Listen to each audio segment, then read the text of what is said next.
All right, and welcome. We have a bunch of folks joining us. It is our October 2022 call. Looking forward to it. I'm Jennifer Britton. Hey, Liz Peck, how are you doing? Welcome this morning. Good to see you. Can you hear me okay? Wonderful. We've got Claire coming in. We've got Ivana. We've got Jody. We've got a lot of folks. So really good to see you. Hello. Thank you for taking time over your perhaps your lunch hour. We've got Sharmista, we've got Mary, and we've got Rita. So really a good full house today. Obviously a topic that is probably of interest to you. So today's topic is all about evaluation. How do we evaluate group and team coaching? And it's just not going to be me today. I've got Ivana, I've got Kathy, I've got Rita here, and we all wanted to sort of share our insights around evaluation. So we are recording this. It's our first of two October 2022 calls. And we continue to offer these calls to help you do your best work as team and group coaches here at Potentials Realize. So thank you for taking time. As we get into the room, here's what I want to give you a moment to just pause and connect in with an icon that speaks to you around evaluation. I'll actually invite you to just pick up a pen, jot it down, but really connect in deeply around what does evaluation mean for you as a group and a team coach right now. I'll just give us about 45 seconds to reflect on that question and to jot it down. See what magic flows out of your pen.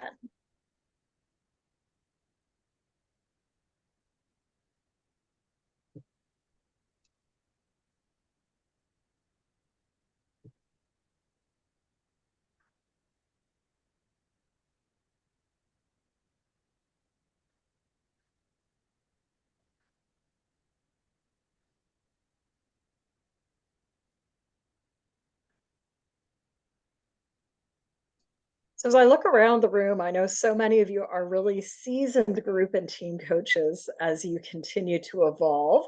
I want to bring in Ivana, Kathy, and Rita's voice here for a minute, because I think each one of us brings a bit of a different perspective. If you haven't met me before, I continue to work across the landscape of coaching many groups, teams. It's interesting. Teams are back online in person, but also hybrid. Even in-person groups are back online. Last week I was down in Windsor, which is just across the border from Detroit, and fascinated by, this question of evaluation, which to me is also about feedback. How do we enhance feedback so that we're creating programming and conversations that are even more impactful? And I think as the landscape of our conversations expands, it can mean a lot of different things, right? Something that really resonates for one group might not resonate the same way with a different team. So this is what I'm thinking about regularly. I don't know, but I'm going to bring in, I'm going to go Ivana, Kathy, Rita, and I want each one of you to sort of introduce yourself and just say a little bit about, what does evaluation mean from your portfolio? So Ivana, group coaching, what are you thinking about? Yeah, thank you, Jen. Hello, everyone. I know most of you, and it's great to see so many familiar faces and participants in our active group coaching essentials on Fridays, too. So for me, I always it was to me, and I'm going to just share this person, it used to be really hard for me to actually seek feedback, solicit evaluation forms. And part of that was my own growth around feedback. And so to me, what I actually, and I'm going to bring this in, Jen, if you don't mind, is I think it's at the core, the bullseye of creating really effective group coaching programs, because ultimately evaluation and feedbacks really support our growth, but it also allows us to connect and build that trust, that connection, that safety with the participants, so they actually see in real time what they're actually sharing as it relates to their journey, which is going to support the trust building, which is going to support that mindset growth for us. And it's also really going to create that dynamic for powerful transformation. So for me, it really is, it could be in the first call like we do in this program. It could be in the laser calls, but it is very front and center and at the core of building great programming, because we are only one, and our participants, the best feedback is from them directly. Love that. And again, Ivana, really appreciate like the bullseye. How do we ensure that every conversation has the potential to be a bullseye for each group or team member? And that's a tall order, right? Like the diversity in the rooms that we support, virtual or physical, can be immense. But how do we help people connect in with what's important to them while also giving them that feedback loop, really? Because evaluation equals feedback. And so, Yeah. how are we opening up that channel for ongoing feedback, little and large, so that we can continue to tweak, whether it's design, questions, Yeah. all these things that really make for a great conversation. Love it. So, we're going to leave for a moment from the landscape of groups and go over to teams. So, Kathy, yeah, evaluation. What comes up for you when you think about evaluation and team coaching right now? Well, thanks, Jennifer. And it's a pleasure to be here. And I don't know most of you, though I hope I'll be seeing you shortly. And we kick off our Team Coaching Essentials in November. So what comes to mind when I think about evaluation is the need to make it explicit that that's an expectation from the start when you're working with teams. There's always this conversation with the sponsor, with HR, with the team leader as to what will be different because of the team coaching. And it's great to be thinking about that at the beginning, but it's also really important to build it in that that's an expectation, and to take the time to ensure that everyone's on board with those questions. I like to think of the 5 questions that David Clutterbuck asks, and what do we feel is different, right? What does that look like? What are the behaviors? What are we noticing? And what do we attribute those to? And that's pretty much internal, like looking inward. But then it's about saying beyond ourselves, what are we doing differently? How do we explain that to others? And would others explain that the same way? So bringing in that systemic lens from the beginning, it's almost like when when something changes, we can recognize it, but if no one else feels it, it's not having the same impact. So from the beginning, designing in, if we are working on 1, 2, 3, what will be different for the business, for the way that the team learns, for the other stakeholders that work with us? And just like with any change program, what are we communicating? What are we messaging? What do we want to tell the rest of the system, organizational system, what we're working on, so that we get the right feedback? So that's where I find it's really being intentional, having the contracting conversations to enable the expectation of evaluation and feedback from the beginning, from the start to the contracting to the first session, and then making sure that it includes that systemic piece of what will be noticeably different, and how will other people understand that from the beginning. Beautiful. Yeah, I think that's so important, right? That systemic lens. And everyone, if we think about in a team or even a group coaching conversation, right? There are so many stakeholders who are not in the room with us as we have these conversations, yet they are often the ones who see the change on a regular basis. So, surfacing that, and I see you nodding, Ivana, right? From your perspective with maybe some of our current group coaches, what are you noticing about the role of stakeholders and the importance of that and the feedback loop? Well, it comes up often in the group coaching, more sometimes in the laser calls for people who are doing internal coaching and really setting up the expectation of how do I manage the universities, what they want from this program and the students' needs. So that's why I was nodding to Kathy, because there's a lot, and even I'm just looking at some of the faces on the screen, right? And just without sharing the details, but it's like when you're helping businesses grow their practices, as much as you might have the leader in the room, there is that ripple effect. And so we don't speak system specifically, but we do have to bring that into the context of the conversation and really be sensitive to the biases, and even possibly identify those whether they're biases or not, to our participants for that greater good. That's really what I'm getting from this conversation. Something too that when, as Kathy was saying, if I may add, it's really, really crucial in terms of part of that feedback and part of those evaluations is it's an opportunity when you're actually soliciting that feedback, those evaluations, is you can clarify misunderstandings to kind of smooth the road for a bigger conversation as you embark on this journey of transformation, whatever the topic is, regardless of the audience. So it's not a one-stop shop. Okay, here's the evaluation form, fill it out and let me know. Like, to me, it's like, as coaches, you know, part of our core competence is professional growth. And I think part of that, for me at least, is that responsibility. Part of our professional growth comes from not only the courses we take for CCEs, but also that professional development from the participants we have in the room, and for the next round to keep kind of tweaking and better, like, and not improving, but adjusting to who's in the space, the chameleon, as we talk about in group coaching. And part of that does come and does get fed from this active conversation, because to me, it's a very active conversation. It's not a one-time deal. Absolutely. And it's interesting, you know, I'd love for people to just share and chat. We've got quite a big group. So just share and chat which of these icons you chose. I actually chose the honeycomb for that idea of like, there's multiple layers of feedback that we receive.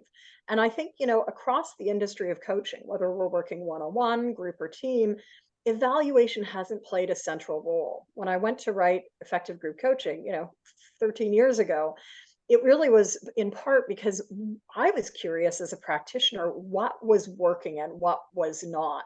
So we can ask that, but what do we see not only in our practice, but in the work of the wider industry as well? And so if you've been with me in any of you know, the trainings that I run, I often recommend the writing of Lisa Edwards in this sphere of coaching evaluation. Lisa actually partnered with Jack J. Phillips, who is so well known for his work around level 5 evaluation, or what is return on investment. And I think if we're looking, you know, and today's intent was not to go into like the heart of evaluation models, but if you're not familiar with the levels of evaluation, level 1, 2, 3, 4, and 5, this is something that you'll really want to you know, provide some learning for yourself around. Evaluation is a very specialized skill set. And as we're looking at capacity development, as we're looking at like larger scale programming for groups or teams, this is a really important part of the contracting with sponsors. How are you as an organization going to be measuring your investment? What will you be noticing and being able to track so that we can see at a more macro level what impact our work is having? And sometimes, you know, we as a solo practitioner, we may not be best placed to do the evaluation work. However, we can partner with OD or talent or HR or other parts of the organization that might actually have metrics that can really start looking, still while maintaining confidentiality, at the impact of this work. And I share this because, you know, this has become standard practice in the work that I've done over the years in organizations.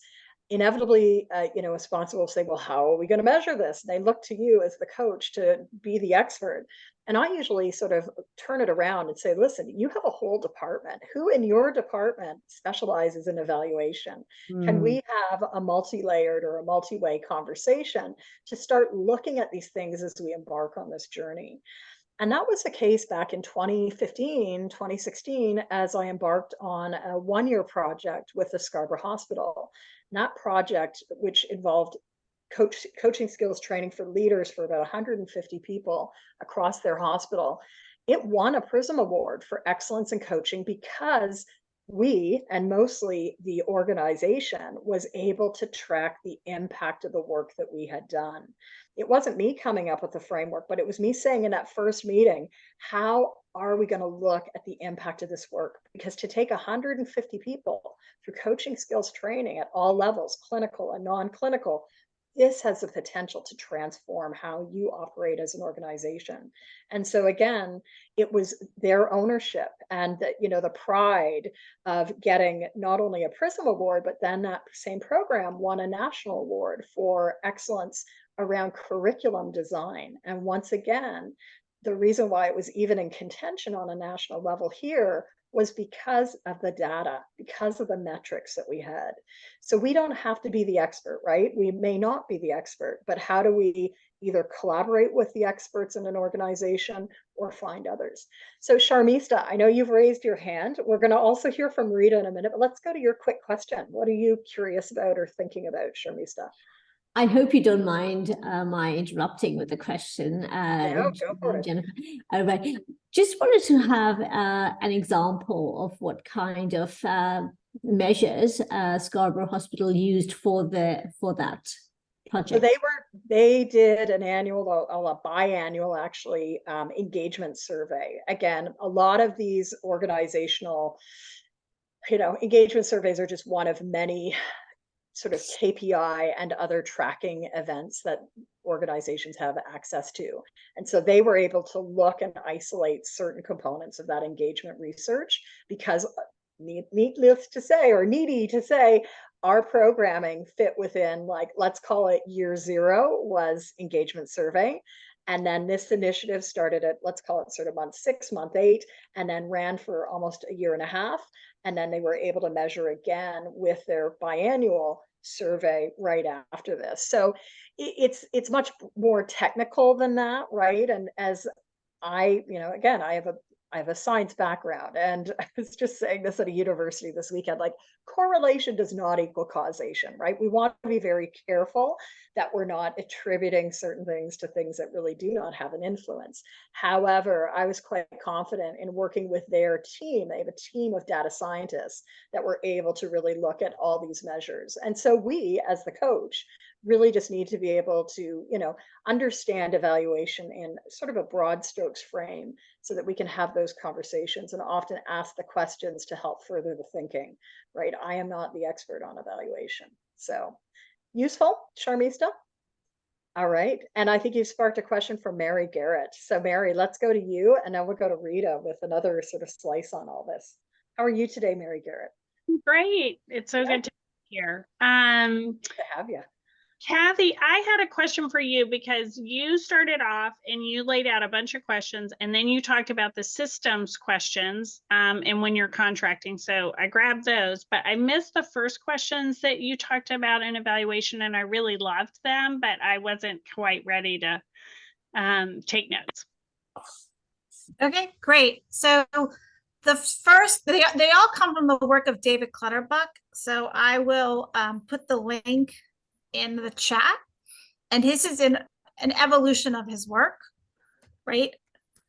And in the team coaching essentials, we look at them, but he would say that first is, does the team have a greater understanding of its internal and external context and dynamics, and how does it affect performance? So think about Jennifer's models of 6 factors of effective teams. Each one of those 6 could be a subset of this question, right? Then you have, like, does the team have greater clarity on what it wants and needs to do as a result? So you've looked around what you're working in, and do you have greater clarity now that you've had those discussions? What have you done as a result of that clarity? Because we know there's awareness and then there's actions. You think about what makes coaching different than other helping conversations. What's tangibly different because of those actions? So that's like the outcome. Then based on that actions and impact, which can they attribute to the coaching and to those changes? Like, what happened? Did they take greater ownership? Did they become more self-reliant? Did they just sit and think about what they could do and stop limiting beliefs? Or did they recognize what they have control over or not? And then finally, would others assess, like, other stakeholders look at the same changes and define them similarly or different? Great. Thank you so much. Thanks for sharing that link. Again, I think for many of us, we often build into our programming a session around evaluation. And for coaching, that's got to come from the team, right? It's not us evaluating the work, it's the team evaluating themselves and articulating what they're noticing. Same thing with groups, right? I'm not assessing the group, I'm asking my group members, what are you noticing? And so just as I listened to you, Kathy, I'm thinking, in a group coaching context, those questions are also still extremely, extremely relevant. So, six factors has been a piece that I've been talking about now for almost 8 years. It first showed up in effective virtual conversations and came out of work that I was doing with teams more than a decade ago. Teams need to start the conversation somewhere and often don't have an money for assessment, let's call it, right? They want to get the work done, but they may not know where to start. So if you haven't taken a look at my latest TED Talk, Coaching Teams Through Chaos, click on over to TED and you'll find it. Just Google my name. But I go through the 6 elements, which are a little different than what you see here on the screen. But it in of itself, like any wheel, right? I also wanted to sort of draw our focus to how else can we evaluate, even to provide a very sort of more level 1 layer of feedback, even getting teams or group members to self-assess using any type of wheel. So that could be a wheel you create, it could be a wheel that the group creates, but it is always an opportunity to do a baseline. And you could do a wheel at the start of your coaching work, you can do a wheel at the end of your coaching work, and even in the midpoint. And people individually or collectively then start noticing what shifts, what changes. So, I think there's always a danger as we embark on a topic like evaluation that it needs to be like so high level and cumbersome. It can be baseline as well, right? So we need to always ask, what is the purpose of evaluation? What level do we want to be aiming it towards? So Rita, let's bring in your voice. Rita's worked for more than like a decade in learning and development. So Yeah. Rita, what's your take on evaluation, which gets a Okay, lot more so framing there. I'm a little bit obsessed in a good way, if that makes sense. I actually initially started putting my thoughts into the chat, and I'll first stop and say, lovely to see and meet all of you. The one thing I normally perceive evaluation, the closest image that of Jen's sort of collage were the chevrons that were just underneath the word evaluation. And I sort of pictured actually more as a coil, or like if you were to take a slinky and stretch it out. I mean, I'm North American, so I think left to right. And so if I think of a program, whether it's an internal program for an organization and I work internal as a SME, or if I'm a business owner and I'm providing external services to a client, there's always a starting point somewhere.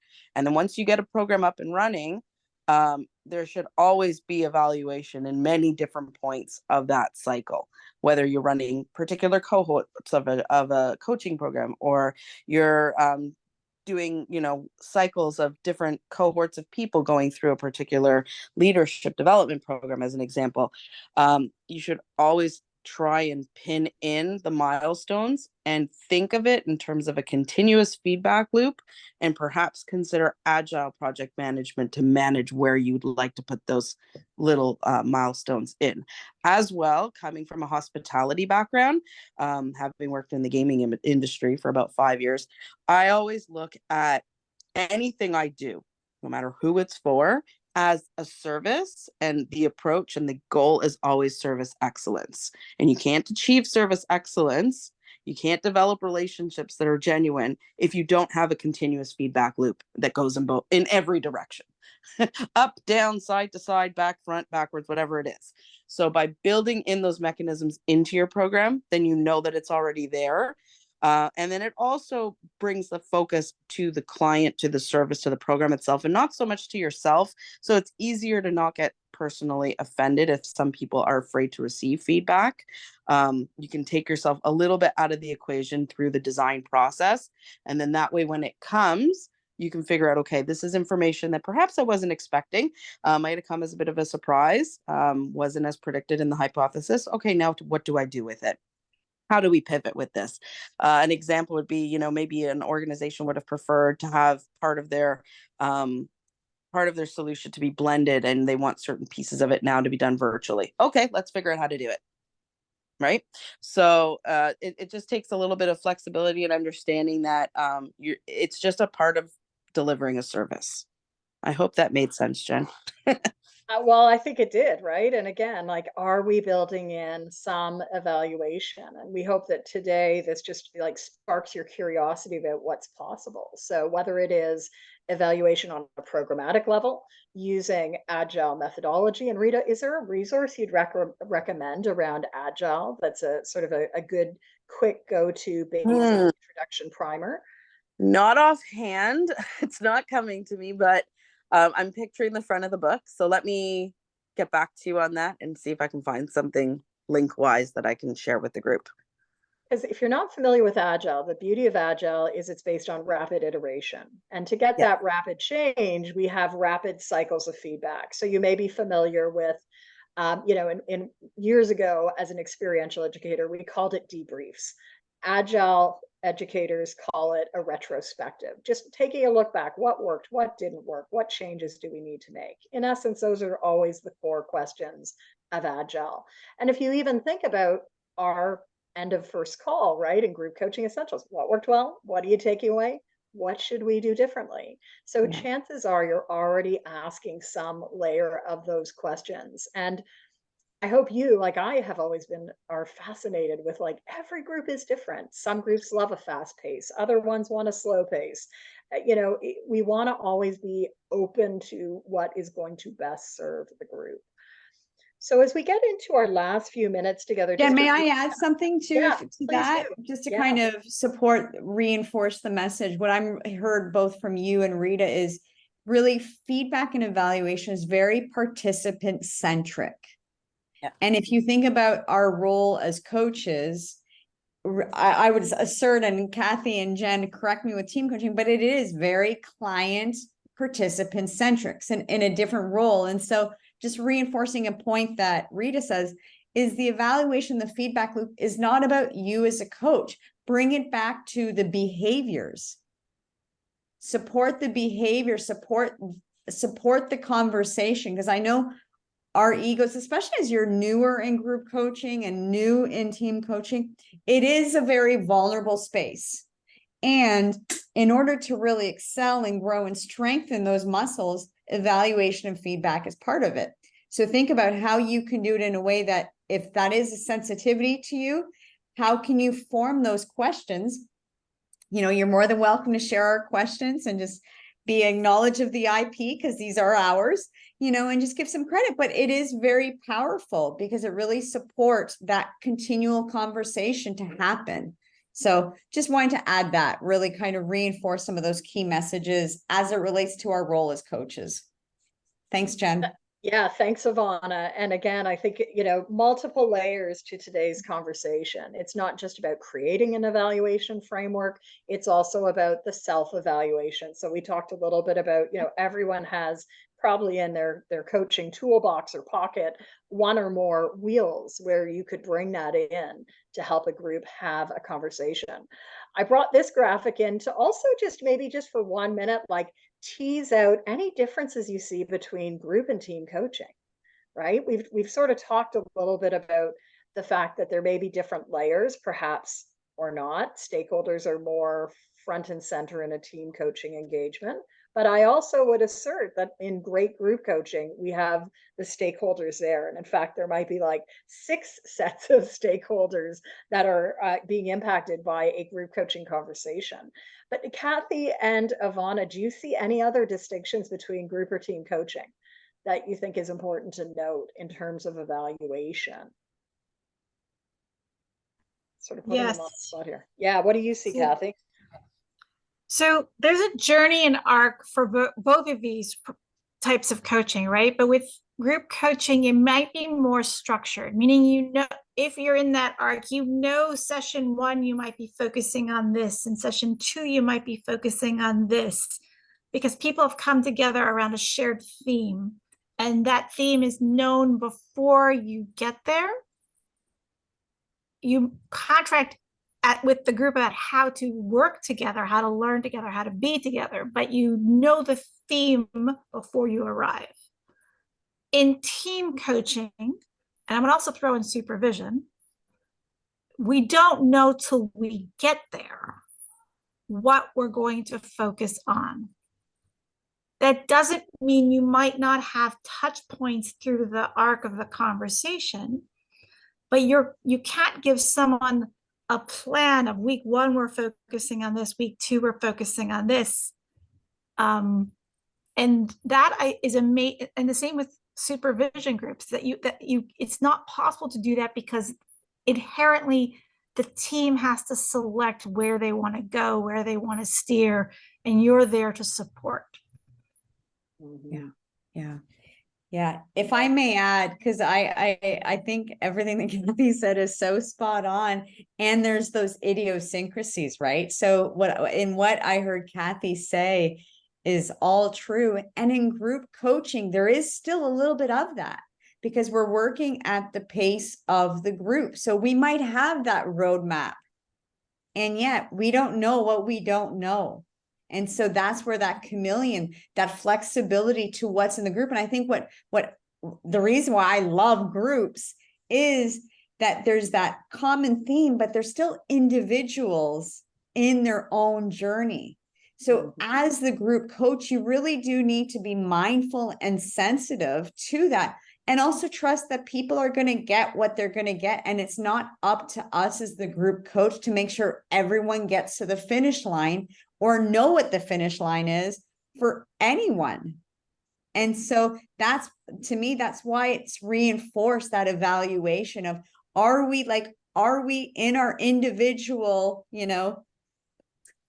what's the metaphor I want to use? We're on our Vespas. I'm going to go to Italy Vespas. We're all on our own Vespas, going towards Cinque Terre, but it doesn't necessarily mean that we're all on the same stretch of road at the same time. So as the group coach, it's very important to have that pulse, that connection, to know who's where and how do we support the collective, but also be mindful and sensitive to the individual. And so you may have noticed I've changed slides, right? To bring forward, right, our colleagues, the Digital Dozen, the Hybrid Hive. If you're not familiar with our courses that now come right after the trifecta, we now have coaching diverse teams and groups, which puts our attention to the diversity in the room of a group and a team coach. It is fascinating how not just on evaluation, but on all these layers, different group members come alive and also shut down. So I think it's really important that we're always thinking about, how is this going to impact the people we're working with? And that's the Coaching Diverse Teams and Groups program, as well as how does it impact you as a coach? We've done a number of calls now in the last year and a half about the Team and Group Coaching Superpower quiz and the related framework. So if you haven't taken it yet, head on over. I think the QR code hopefully is the right QR code for the Activate quiz. This whole framework helps you understand who you are. So on our team, we're all different. Ivana, what is your style, primary style? Yeah, it depends on the context, but I go back and forth between the spiral lighthouse and the grounded labyrinth. So that's a little different than Rita. Rita, what is your style? I'm a catalytic firecracker. I'm sure you could tell by the way I spoke very, very quickly. And Kathy, your primary and secondary styles are? Builder. She's a builder, so she wants to get things done. I am a creative tool master, right? So I like to have my toolkit. No surprise if you read my writing, but how we approach our work is all very different. And as a team, we can see work, including this piece around evaluation, from many different layers. So I just want to get you also thinking about evaluation on who are you working with? What type of evaluation is going to serve them? Do they want to have dialogue around this? Do they want a Google form? Do they want a written evaluation? What is your preference as a coach?